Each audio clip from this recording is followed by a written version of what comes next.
So the RZ is going up for the winter. My brother already put Stabil on his DRZ, and I need to put it in my bike right here. So we're gonna do that real quick.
I just got the factory control arm out, and that is what is going in its place. This is stuck on here because years ago I put a nut on the back side of this bolt because this stripped out, but now that nut is spinning on the other side of the bolt, so it's kind of stuck on there. I'm probably just gonna get a sawzall or hacksaw or something and get in between there and cut the bolt and put a new bolt on these.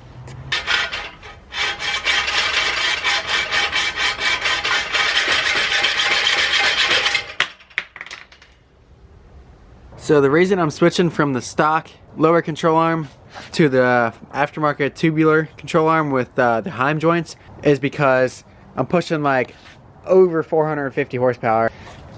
These ones are not good for high horsepower. These ones are. So I'm just switching them out. As far as the adjustment goes, I'm gonna overlay these over the top of the factory control arms.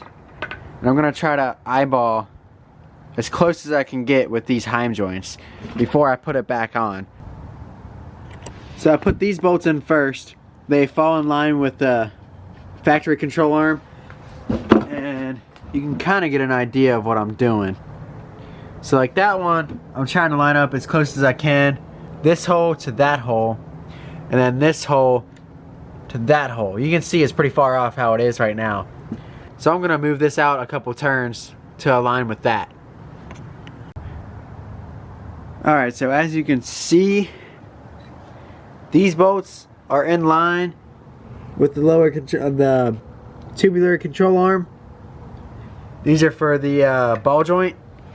Then this bolt is in line with the Heim joint. You can see how far I adjusted it out. I don't know if that's the right way to do it, but I'm gonna hope that's close. Because if you look at this here, those are pretty much in line as well. So I mean, these are in line, that's in line, and that is eyeballed as close as I can get it. Hopefully they're able to align it pretty easily.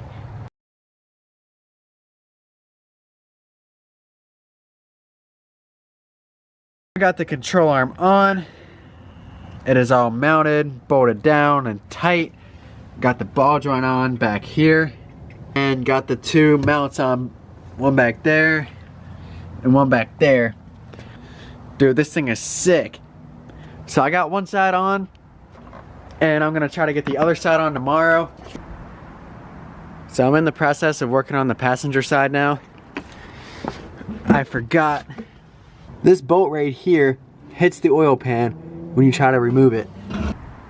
The way around that is to remove this bolt here.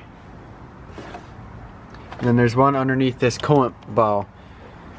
So this is the left side engine mount, and I'm gonna slide the jack under and jack up on the oil pan, and the whole engine is gonna basically pick up like that.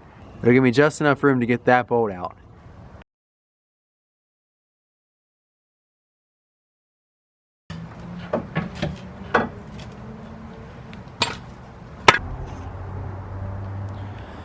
So I got everything all put together.